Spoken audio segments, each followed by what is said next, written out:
We are going to talk about superficial heating agents. Okay. One thing to remember, okay, energy transfers from high to low. Okay. Um, and we mentioned that before. Some things that I want you to remember is how energy can be lost. Okay. Temperature. Okay. Evaporation. When you sweat, you evaporate, you get cooler. Okay. So sweating is a mechanism of doing that. Um,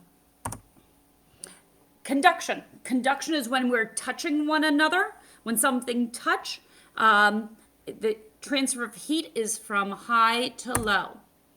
Okay, woods, metals, great conductors. So metals are really great because we use them, and so is water. We use that in our modality treatments. Convection is through a medium that is circulating. That's both water and air. So you really do have your whirlpools being convection, but it also can be warm, that's swirling around. We are going to know our numbers. That's something that's we're going to really want to know for both hot and cold.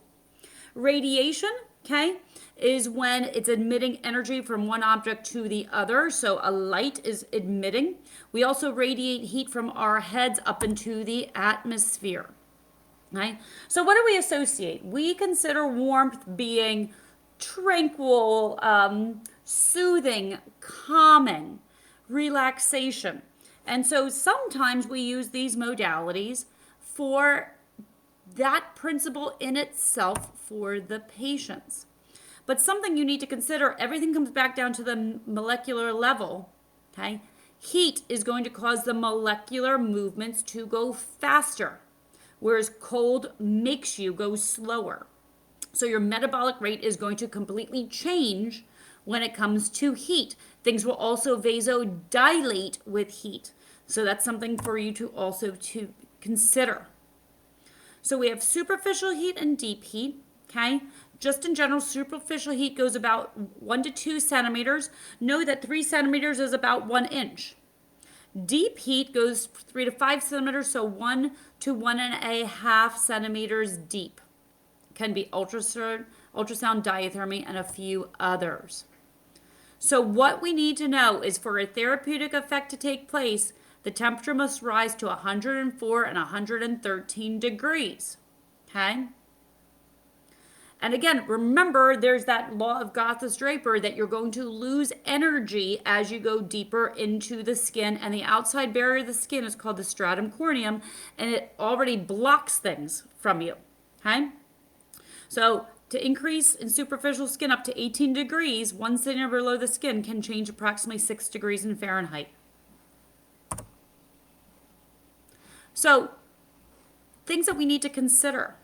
If there's a lot of adipose tissue, it's going to take a lot more time or a higher temperature for it to go through. We don't necessarily want to have a superficial burn, so we might need a longer time period in order for that to occur. Whereas small joints and superficial heat can really increase that temperature much faster. So not only do we have the metabolic rate going faster, we're going to have that vasodilation occur, which means we're going to have increased blood flow, but we are also going to activate our different fibers. Our A beta, A delta, and C fibers can also get activated because the myelination is faster, or we can shut them off.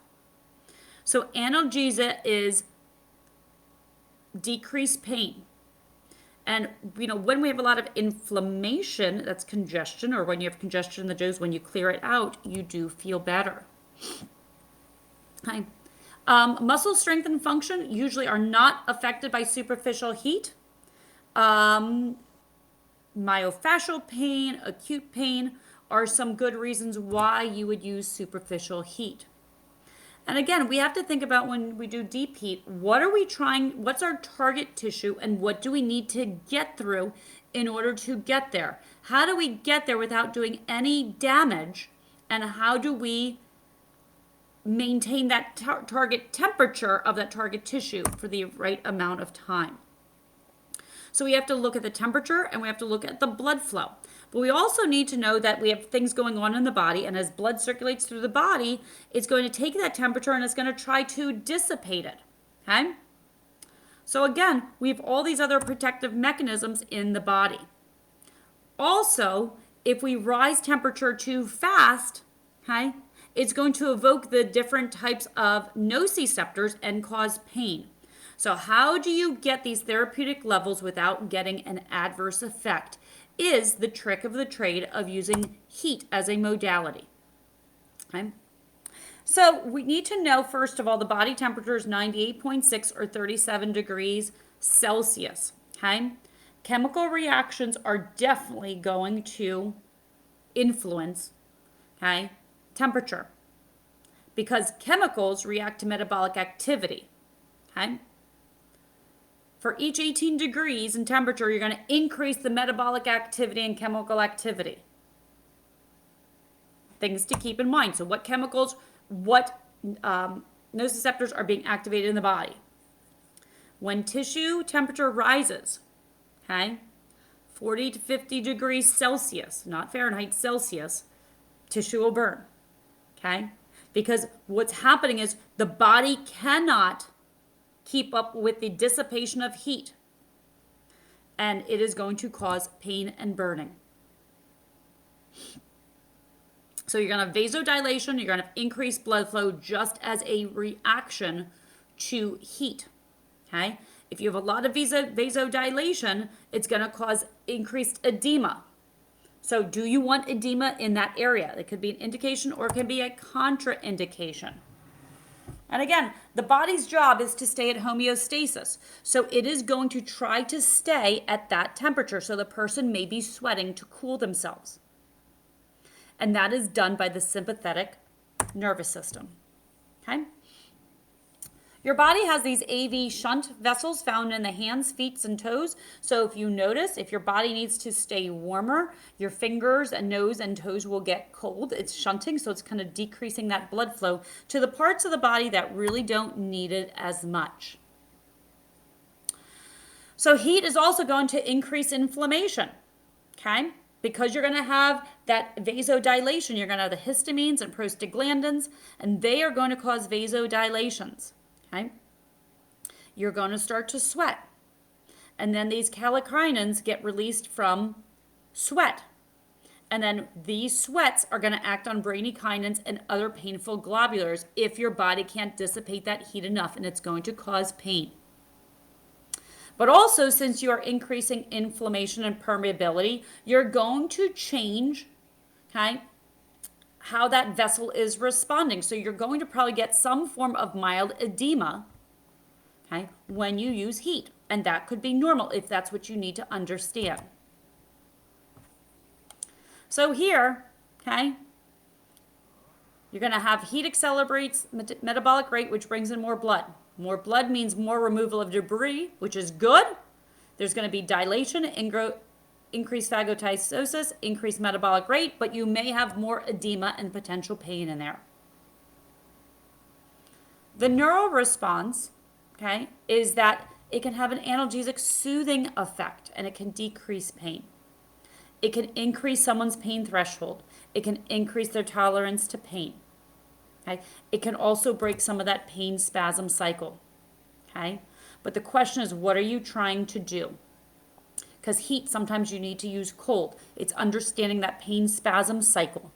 So what role are they in that pain spasm cycle? Are you trying to soothe, or are you trying to stop the nerve conduction velocity of pain, which you would then use cold?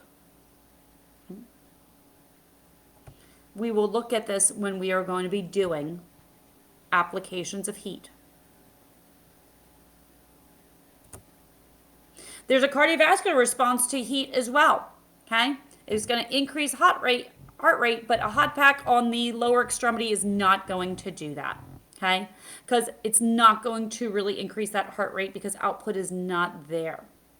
But if you're in a sauna and you put a hot pack on, it just might, okay? So you need to know what effects it is. And there's has very little effect on blood pressure unless it's the whole body. Heat will not allow for plastic deformation. Okay? Heat in a stretch will get into plastic deformation, but on itself it will not. So if you're going to stretch someone, you want to stretch them with a heat pack on simultaneously. So do you want a sedative effect? Do you want it prior to a stretch while they're holding a stretch? Do you want heat to be able to be put on to decrease the conduction velocity and decrease the impedance of another modality that's going to go on top? And do you want to preheat an area? You never, this is a continuation of indication. Maybe you want to relax them before traction, maybe before massage, maybe to decrease that pain muscle spasm. Maybe you want to increase the permeability of the superficial structures or before joint mobs. When do you not want to do it? When there is bleeding or edema, thrombophlebitis, because you don't want to break open a blood clot. You don't want someone with dysesthesia, which is impaired sensation, or someone who has poor circulation. You got to be careful over scar tissue because they're not going to have the sensation of over scar tissue. And you don't want to do it over a cancer site. We will be doing some contrast therapy as well, which is basically that pumping between vasodilation and vasoconstriction. Okay? There's very little vascular response, but it's going to do that pumping component. Okay? And you always want to do it in a pain-free range. And again, you want to be careful of different types of irritants, counter irritants, things that might have caspian in it, which gives that superficial heating component to it.